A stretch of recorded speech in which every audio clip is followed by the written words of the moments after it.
कहिलेकाहीँ दुई पार्टनर बीच सेम एनर्जीहरू टकराइरहन्छ, same misunderstanding, same distance, same silence र सेम गिल्टको चक्र चलिरहन्छ।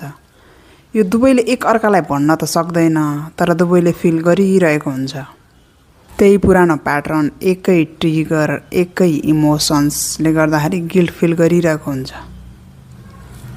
जब यसै चक्र चलिरहँदा जब दुई मध्ये एकजनाले सोध्छ कि यो अब हाम्रो सिचुएसन परिवर्तन हुन सक्दैन, कि यो कुरा अब हामी अगाडि राम्रो तरिकाले लान सक्दैन भनेर जब हामी सोच्न थाल्छ एकजनाले दुईजना मध्ये, तब त्यहाँबाट त्यो जुन प्याटर्न ब्रेक हुन थाल्छ।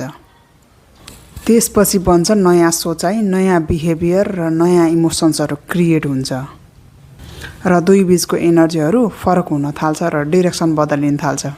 परिवर्तन कहिले सम्बन्ध शब्दबाट सुरु हुँदैन।